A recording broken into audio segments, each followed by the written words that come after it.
بسم اللہ الرحمن الرحیم۔ واو اور اذ جب، اخذ لیا نا ہم نے، میثاق پکا وعدہ، کم تم سے، کہ لا نہیں، تسفکون تم بہاؤ گے،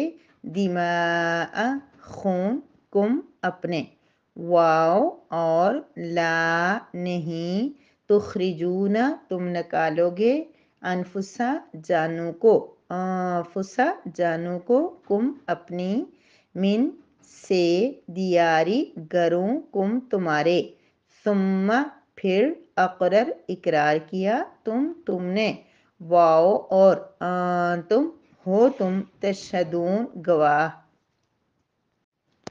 وَإِذْ أَخَذْنَا مِيثَاقَكُمْ اور اس وقت کو یاد کرو جب ہم نے تم سے پختہ وعدہ لیا تھا کہ تم لا تسفکون دماءکم اپنوں کا خون نہیں بہاؤ گے، ولا تخرجون انفسکم من دیارکم اور نہ ہی تم اپنوں کو اپنے گھروں سے نکالو گے، ثم اقررتم پھر تم نے اس بات کا اقرار کیا تھا، وانتم تشہدون اور تم اس کے گواہ ہو۔ نحمدہ ونصلی علی رسولہ الکریم، اما بعد۔ سورہ بقرہ کی آیت نمبر 84 ہے، جس میں اللہ تبارک و تعالیٰ بنی اسرائیل ہی کے واقعات کا جو تسلسل چل رہا ہے، اس میں بنی اسرائیل کی ایک اور وعدہ شکنی، عہد شکنی کا ذکر بیان فرما رہے ہیں۔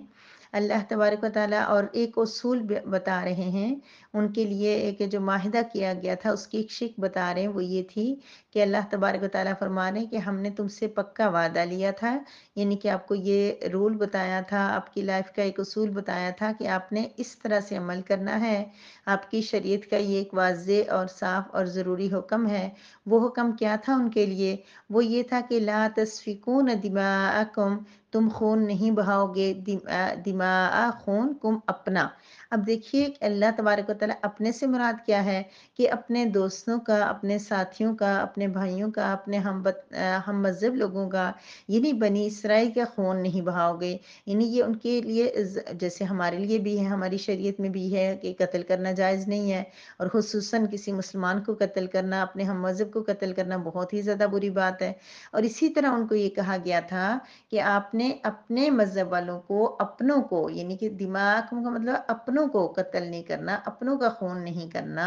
اور اتنا پیارا ورڈ، اس ورڈ کے اندر ہی اتنی زیادہ محبت اور اپنائیت ہے کہ اپنے، دماءکم خون، کم اپنا، یعنی کہ لفظی میننگ جو میں نے کی ہیں وہ بالکل صحیح ہے کہ تم نہیں بہاؤ گے خون اپنا۔ کیا مطلب اپنا خون نہیں بہاؤ گے؟ اپنا خون تو کوئی ایک آدھ خودکشی کرنے والا ہی بہاتا ہے، تو وہ یہ ہے کہ اپنوں کا خون، اپنے رشتہ داروں کا خون، اپنے مذہب والوں کا خون نہیں بہاؤ گے، یعنی کہ قتل کرنا یا جنگ کرنا اپنے دوستوں، اپنے ساتھیوں کے ساتھ، اپنے مذہب والوں کے ساتھ، یہ ناجائز تھا۔ دوسری بات کیا ناجائز تھی؟ وَلَا تُخْرِجُونَ أَنفُسَكُم مِّن دِيَارِكُمْ کہ اپنے گھروں سے نہیں نکالو گے، کس کو؟ اپنوں کو، انفسکم اپنی جانوں کو۔ میں صرف یہاں پہ یہی بات فوکس اس لیے کر رہی ہوں کہ اس بات کو سمجھیں کہ جو ہمارے مسلمان ہیں یا ہمارے ہم مذہب ہیں، ہمارے رشتہ دار ہیں، ہمارے ہم وطن ہیں، اپنے ہیں، وہ ان کے ساتھ کتنی اللہ تبارک و تعالیٰ نے ان کی امپورٹنس یہاں بیان فرمائی کہ اللہ فرما رہے کہ تم نہیں نکالو گے انفسا جانوں کو، کم تمہاری، یعنی اپنی جانوں کو نہیں نکالو گی۔ مجھے نہیں پتا، یہ تفسیر میں اس کے بارے میں ڈیٹیل نہیں ہے، لیکن دیکھیں کہ ورڈز پہ غور کریں کہ اللہ تبارک و تعالیٰ یہ فرما رہے ہیں کہ تم اپنے آپ کو نہیں نکالو گے، مطلب اپنے ہم مذہبوں کو نہیں نکالو گے۔ اپنے لیے تو نہیں کہہ رہے، کوئی شخص خود کو تو اپنے گھر سے نہیں نکالتا، اپنے وطن سے نہیں نکالتا، تو یہاں فرمانے کہ اپنے ہم وطنوں کو، ہم نے اپنے ہم مذہبوں کو، اسپیشل مذہب والوں کو، یعنی کہ ان کو اپنے گھروں سے نہیں نکالو گے۔ ہم وطن کا نہیں یہاں پہ ذکر، کیونکہ بعض اوقات دوسرے مذاہب کے لوگ بھی اپنے وطن میں رہ رہے ہوتے ہیں، یہاں پر مذہب مراد ہے کہ اپنے مذہب والوں کو گھروں سے نہیں نکالو گے۔ تو یعنی اللہ تبارک و تعالیٰ دوسروں کو، اپنے مذہب والوں کو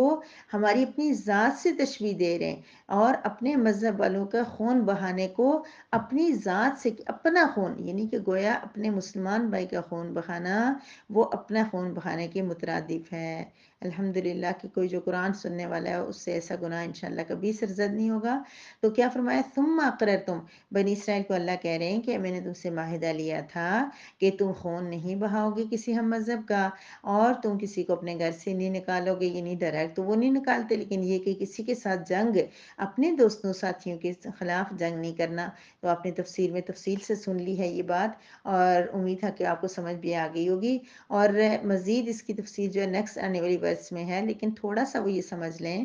کہ اللہ تبارک و تعالیٰ نے ان کو منع کیا ہوا تھا، لیکن اوس اور خزرج دو یہ قبیلے تھے جنہوں نے جن کے ساتھ یہ بنی اسرائیل کے دو قبیلوں نے، بنو نذیر اور بنو قریظہ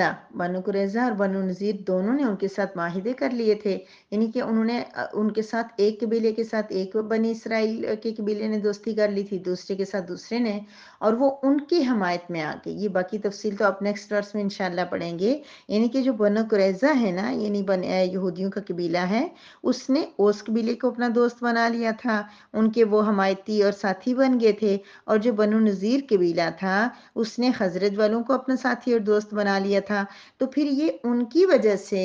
کیا کرتے تھے، آپس میں جنگ کرتے تھے۔ تو یہ ساری تفصیل تو بعد میں آئے گی، لیکن اس آیت مبارکہ کے اندر اللہ پاک صرف یہ ہمیں بتا رہے ہیں کہ ہم نے تم سے یہ وعدہ لیا ہوا تھا کہ تم نے خون نہیں بہانا، اور تم نے اپنے ساتھیوں کے خلاف گویا کہ کسی کی مدد نہیں کرنی، ان کو گھروں سے تم نے نہیں نکالنا، یعنی کسی بھی ان کے دشمن کا ساتھ مت دینا۔ یعنی یوں سمجھیں کہ اللہ تبارک و تعالیٰ اس آیت مبارکہ کے اندر یہ بتا رہے ہیں کہ اپنوں کے ساتھ، ویسے تو دشمنوں کے ساتھ بھی جو ہے اچھا سلوک کرنا ہمارا اسلام بتاتا ہے، ہمارے اسلام میں سختی ہے ساری چیزوں کی، لیکن اپنوں کے ساتھ کم از کم اسلام کہہ رہا ہے کہ اپنوں کے ساتھ زیادتی مت کرو۔ جو آپ پہ ٹرسٹ کرتے ہیں، جو آپ کو اپنا سمجھتے ہیں، آپ سے پیار کرتے ہیں، محبت کرتے ہیں، ان کو دھوکہ نہ دو، اپنوں کا دھوکہ نہ دو، اپنوں کو خون چلیں، ٹھیک ہے، وہی جیسے میں نے کہا کہ عملی زندگی سے تعلق امید ہے الحمدللہ انشاءاللہ اللہ رب العزت کی ذات ہی بچائے کہ کوئی ایسا نہیں ہوگا کہ جو اپنے ساتھ جو ہے وہ خون بہانے والی بات تک آئے۔ لیکن یہ کہ یہاں سے ہم یہ بھی تو دیکھ سکتے ہیں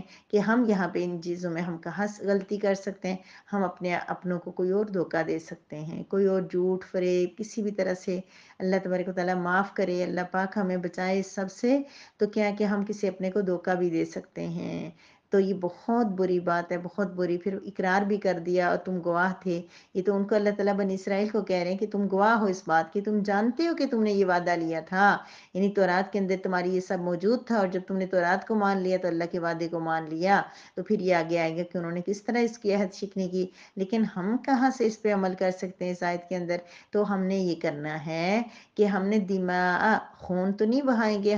لیکن ہم کسی کے آنسو نہ بہنے دیں۔ ہم لوگ کسی کے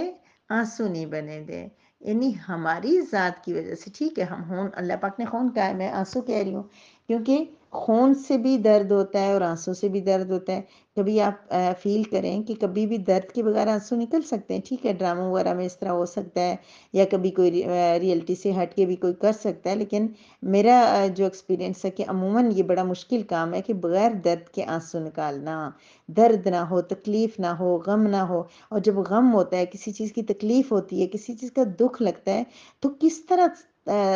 ہمارے آنسو نکلنا شروع ہو جاتے ہیں۔ ہم جتنا بھی کوشش کریں، ہم جتنا کنٹرول کرنا چاہیں، جتنا ہمیں لوگوں کے سامنے برا لگ رہا ہو، لیکن ہمارے آنسو تھمتے نہیں ہیں۔ ہم رونا نہیں چاہتے لیکن پھر بھی روتے ہیں، تو وہ درد ہوتا ہے جو ہمیں رلاتا ہے۔ تو میری پیاری بہنوں، میں نے پھر یہی عملی زندگی سے تعلق نکالا ہے کہ اللہ پاک تو کہہ رہے کہ خون نہیں بہاؤ، تو انشاءاللہ قرآن پڑھنے والے کسی کا خون نہیں بہائیں گے، لیکن ہم پھر یہ کر لیتے ہیں کہ ہم کسی کے آنسو بہنے کا ذریعہ نہ بنیں۔ وہ چھوٹا ہے، وہ بڑا ہے، وہ آپ کی بہن ہے، وہ بھائی ہے، وہ دوست ہے، وہ فرینک ہے، وہ ان فرینک ہے، وہ باہر کا ہے، وہ مسلمان ہے، وہ کافر ہے، وہ نند ہے، وہ بابی ہے، وہ پڑوسی ہے، وہ کوئی بچہ ہے، کوئی غریب ہے، کوئی ضرورت مند ہے، کوئی تعلق دار ہے، کسی بھی طرح سے مقصد بنا لیتے ہیں آج میں اور آپ کہ ہماری وجہ سے کسی کا آنسو نہ بہے، وہ ہماری اولاد ہی کیوں نہ ہو۔ کہ ہم اس کو بے وجہ ڈانٹیں اور اتنا زیادہ ڈانٹیں کہ وہ رونا شروع ہو جائے، یا ہم کسی اپنا چھوٹا بہن بھائی ہو اس کے ساتھ ہم لڑائی کریں اور اتنی لڑائی کریں کہ وہ رونا شروع ہو جائے اور وہ ہمیں کچھ دہائی دے کے آپ نہ کریں، ایسا نہیں کریں۔ کسی بچے کا آنسو بھی ہماری وجہ سے نہ بہے، کسی بڑے کا تو جائے کہ بڑے بندے کا آنسو بہے، تو ہم نے کیا کرنا ہے، لا تسفکون دماءکم، اللہ کہہ رہے ہیں، تو ہم نے کیا کرنا ہے کہ کسی کا آنسو نہیں بہانا، کسی کا آنسو آج کے بعد ہمارے وجہ سے نہ نکلے۔ یار بہت بری بات ہے، بہت بری بات ہے کہ ہم اتنے برے بن جائیں کہ ہماری وجہ سے کوئی روئے، ہم کسی کے اتنا دل دکھا دیں کہ ہماری وجہ سے کسی کے آنسو نکل آئے، ہم کسی کو اتنا ہرٹ کر دیں کہ کسی کے آنسو نکل آئے، ہم کسی کو اتنا ٹارچر کر دیں کہ وہ رونا شروع ہو جائے۔ نہیں میری پیاری بہنوں، نہیں، اللہ تعالیٰ کو پسند، بالکل نہیں پسند اللہ تعالیٰ کو کسی کو درد دینا، کسی کو تکلیف دینا۔ اور تم کسی کو اپنے گھروں سے نہ نکالنا، تو گھروں سے نکالنا نہ نکالنا یہ کیا تھا کہ ان کو کے ساتھ کسی کے اپنے کسی ہم مذہب کے خلاف کسی اس کے دشمن کا ساتھ نہ دینا کہ تمہارا اس کے ساتھ دینے کی وجہ سے وہ تمہارے ہم مذہبوں کو اپنے گھروں سے نکال دیں۔ تو ہم نے کیا کرنا ہے، اپنے کسی کے ساتھ دھوکہ نہیں کرنا، اپنے کسی کے اعتماد کو ٹھیس نہیں پہنچانی، اپنے کسی کا تعلق جو ہے وہ ایسے خراب نہیں کرنا اس کے ساتھ، یعنی جیسے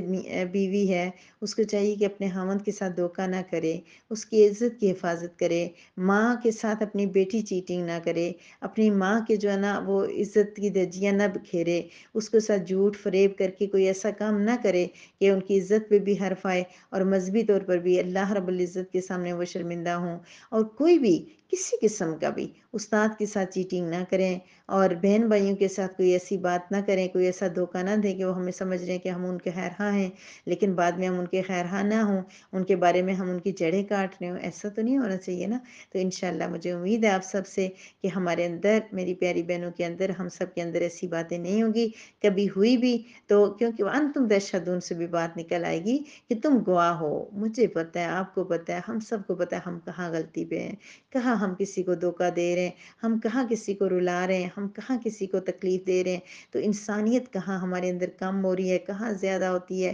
کہاں کہاں ہم غلطی کرتے ہیں، سب کچھ ہم جانتے ہیں۔ تو میری پیاری بہنوں، ہم نے کیا کرنا ہے کہ ہم نے کسی کو بھی کبھی بھی، اور ہم جانتے تشہدون، ہم خود گواہ ہیں اس بات کے کہ ہم کہاں کتنے پانی میں ہیں، تو ہم نے کیا کرنا ہے، کسی کو دھوکہ نہیں دینا، کسی کو تکلیف نہیں دینی۔ اللہ تبارک و تعالیٰ سے دعا ہے، اللہ رب العزت سے دعا ہے کہ اللہ پاک کی خوبصورت یہ پیارے کلام کی برکت سے